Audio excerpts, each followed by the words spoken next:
The Many Channels of Cable, Episode 3. Softness. What it means and why I keep returning to it. Welcome back. If you are here for Episode 3, thank you for staying with me. That genuinely matters. And if this is your first time listening, welcome. You are stepping into a conversation that has been shaping itself for a long time. Today's episode is about softness. Not softness as an aesthetic, not softness as fragility or weakness. I want to talk about what softness actually means to me and why it continues to show up in my writing, my voice, and especially in mouthy. Because softness, for me, has never been accidental. For a long time, softness felt unsafe.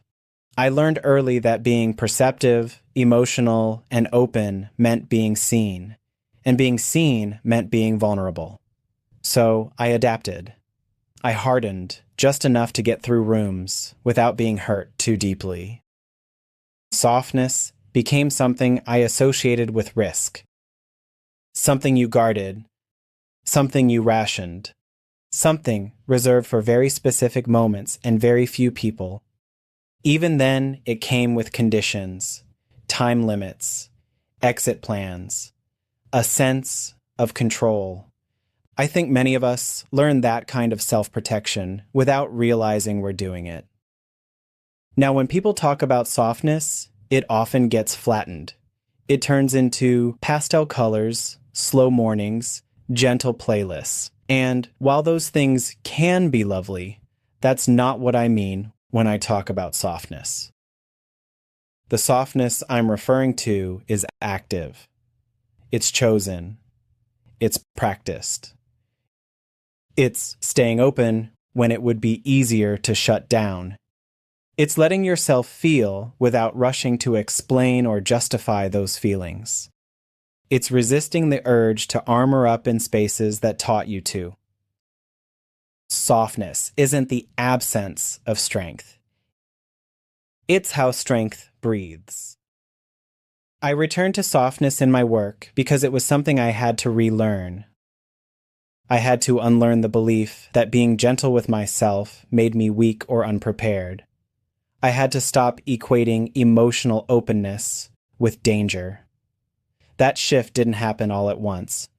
It happened slowly, through moments that asked me to decide how I wanted to exist. Do I want to stay guarded forever, or do I want to feel fully? That question comes up again and again in my writing, because it comes up again and again in my life. In Mouthy, softness shows up in unexpected ways, not as decoration, but as necessity. There are moments in that book where softness is the bravest thing on the page. It looks like telling the truth without sharpening it to wound. It looks like naming pain without wrapping it in humor to make it easier to swallow. It looks like allowing tenderness to exist alongside anger instead of pretending one cancels the other out. That balance isn't easy. It's intentional. I think one of the most radical things we can do is remain soft in a world that rewards hardness. Softness asks us to listen instead of react, to respond instead of perform, to stay present instead of disappearing emotionally when things get complicated. And no, softness does not mean letting people cross your boundaries. It's not self-erasure. It's clarity without cruelty. It's care without collapse. That distinction matters deeply to me. I talk about softness because it's something I continue to choose, even when it would be easier not to. It's easier to be sarcastic than sincere. It's easier to detach than to feel. It's easier to stay closed than to trust. Softness is not passive. It takes awareness. It takes courage. And it takes rest. This episode isn't about convincing anyone to live a softer life. It's about naming something that already exists in many of us, but rarely gets respected. If you are someone who feels deeply, who notices subtle shifts, who carries empathy without needing to prove it, that is not a flaw. That is a skill. And like any skill, it deserves care. As this channel continues, you'll hear softness show up in different ways. In the pacing of my words, in the pauses I allow, in the moments where I choose honesty over performance. Softness is part of my creative language. It's not something I'm trying to grow out of. It's something I'm growing into.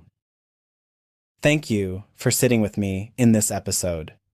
Thank you for listening without rushing. Thank you for making room for a conversation that doesn't need to be loud to be meaningful. This has been The Many Channels of Kabal. Episode 3. Softness. I'm Kabal, and softness is not weakness. It's intention. Stay tuned.